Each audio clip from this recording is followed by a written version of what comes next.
প্রথমবারের মতো বহুল আলোচিত আয়নাঘর পরিদর্শনে প্রধান উপদেষ্টা ডক্টর মোহাম্মদ ইউনূস, সঙ্গে ছিলেন উপদেষ্টা মণ্ডলীর সদস্য, বিদেশি গণমাধ্যম প্রতিনিধি এবং বেশ কয়েকজন ভুক্তভোগী। 5 আগস্টের পর বাংলাদেশের মানুষের মধ্যে একটা জিনিস নিয়ে সবচেয়ে বেশি কৌতূহল ছিল, সেটা হচ্ছে যে দীর্ঘদিন যাবত আমরা আয়নাঘর একটা শব্দের সাথে পরিচিত ছিলাম। সুশ্রোতা, বর্তমানে সোশ্যাল মিডিয়ায় ভাইরাল হলো ধানমন্ডি 32, আর ধানমন্ডি 32-এ নাকি খোঁজ মিলল আয়নাঘরের, এবং সেখানেই নাকি খুঁজে পাওয়া গেল নাকি ইলিয়াস আলীকে। আসলে ঘটনাটা কি আপনারা জানেন যে আয়নাঘর থেকে অনেকেই বেরিয়ে আসছে, কিন্তু বিএনপি নেতা ইলিয়াস আলীর কোনো খোঁজ মিলেনি।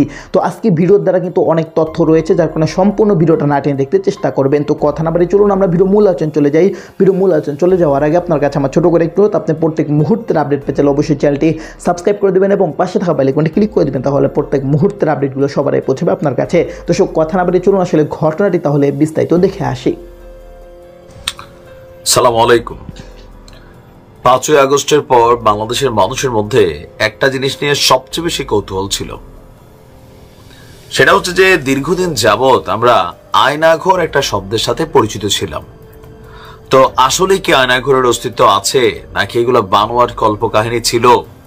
প্রকৃতপক্ষে আয়নাঘর দেখতে কেমন? অনেক ভিডিও বের হয়েছে, আপনারা স্ক্রিনে ইতিমধ্যে 2-1টা ছবি দেখতে পাচ্ছেন। তো প্রকৃতপক্ষে আয়নাঘরের অস্তিত্বের প্রমাণ মিলেছে। আর আজকে আমাদের প্রধান উপদেষ্টা, সাথে আরো কয়েকজন উপদেষ্টা, সাংবাদিক, ইভেন যারা এই আয়নাঘরগুলোতে ছিলেন, তাদের বক্তব্য, তাদের কি বলা হয় যে ডেডিকেশন, সবকিছু আমরা সামনে পেলাম। মজার বিষয় হচ্ছে উপদেষ্টা আসিফ, তারা যখন ডিবিতে ছিল তখন নাকি তাদেরকেও আয়নাঘরে নিয়ে আসা হয়েছিল।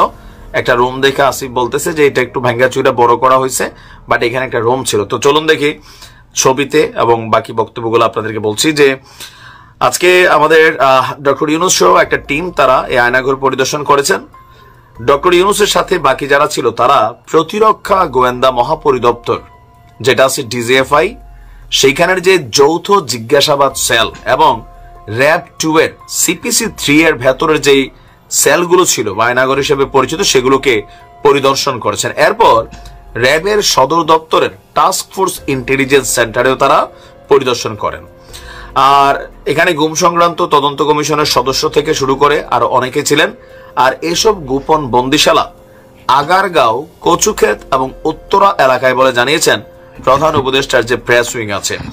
সেইখান থেকে আমরা এই ছবিগুলো যেগুলো দেখিয়েছি, বলা হচ্ছে যে এগুলো বিভিন্ন বন্দিশালার বিভিন্ন কক্ষ ঘুরে তারা আপনার এই ছবিগুলোকে সামনে এনেছেন।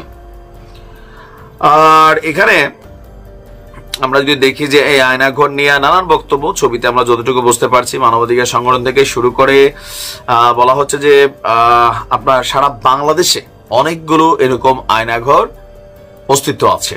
তবে আয়নাঘরগুলোর মধ্যে যে মানুষের কিউরিসিটি ছিল বা সন্দেহ ছিল, সেগুলো আজকের এই পরিদর্শনের মাধ্যমে সামনে চলে আসছে যে ঘটনা সত্য। বেশ কিছু চেয়ার দেখলাম আমরা, অনেকগুলো ওয়াল দেখলাম, যেখানে ছোট্ট একটা রুমে নাকি বছরের পর বছর থাকতে হইতো। আবার যে চেয়ারটা দেখছেন, এই চেয়ারে বসাইয়া ইলেকট্রিক শক দিয়া, মানে নানান ধরনের তথ্য জিজ্ঞাসা অথবা রাজনৈতিক ভাবে উপর মহলের নির্দেশে যাদেরকে গুম করার জন্য বলা হইতো, দীর্ঘদিন যাবত এখানে রেখে অত্যাচার করা হইতো, টর্চার করা হইতো। তো প্রধান উপদেষ্টা বলছিলেন যে আসলে এরকম যে একটা দৃশ্যাবলী আছে বা এরকম একটা জগৎ আছে, এই সভ্য দুনিয়ার সাথে এটা কোনোভাবেই আসলে বিশ্বাস হচ্ছে না যে প্রকৃতপক্ষে এগুলো ছিল। তো আমরা বেশ কিছু ফুটেজ দেখছি। ফুটেজ বলতে এখানে যখন তারা লাইভ ক্যামেরা করছে, তো সেখানে আমরা দেখলাম।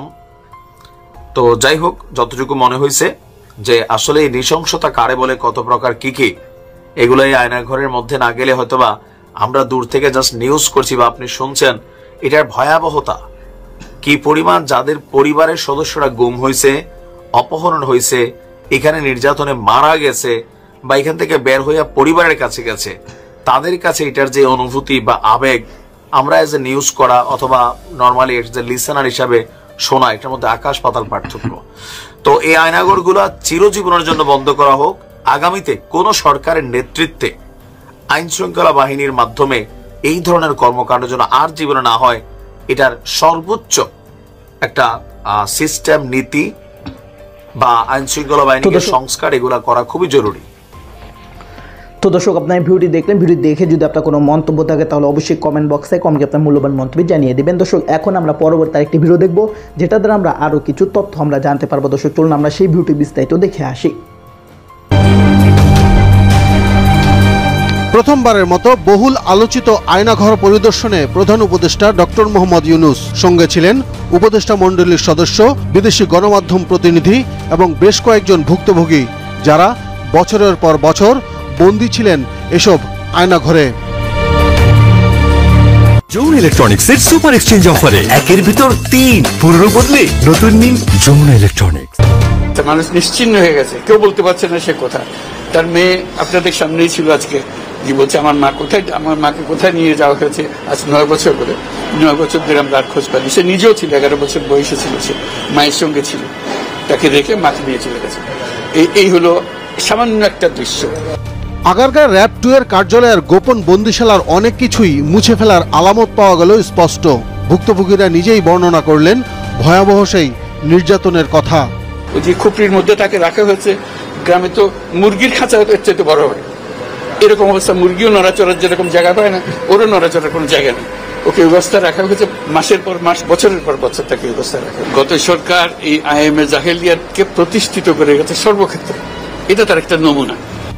প্রথম দিনের ভিজিটে কচুক্ষেত এবং উত্তরা এলাকার আয়নাঘরেও যান পরিদর্শক দল, যেটা নিয়েই খবর প্রচার হয়েছিল বিদেশি গণমাধ্যমে।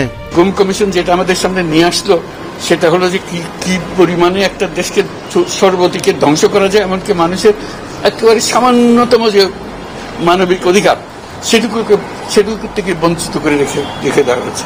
আজকে এটা জাতির জন্য একটা বড় চূড়ান্ত রকমের একটা ডকুমেন্ট হবে। যারা করেছে তারা আমাদেরই সন্তান, আমাদেরই ভাই, আমাদেরই ঘনিষ্ঠ আত্মীয়, তারাই করেছে। এবং আমরা এই সমাজকে যদি এর থেকে বের করে না আনতে পারি, তাহলে এই সমাজ তো টিকে থাকবে না। মূলত সরকারের বিভিন্ন বাহিনীর গোপন বন্দিশালাগুলোকেই বলা হয় আয়নাঘর।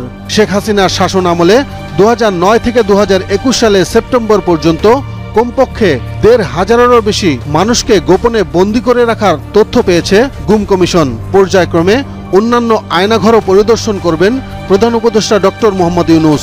যারা করেছে তাদের বিচার করতে হবে, তা না হলে আমরা নিষ্কৃতি পাবো না এটার থেকে। এই যে কাজগুলো করে গেল তারা, তা না হলে আমরা আবার মুক্তভাবে বলবো কি করে যে আমরা এই দেশের মানুষ, আমরা পরিষ্কার। যারা করেছে তাদের জন্য আমরা কেন মুক্ত হতে যাব?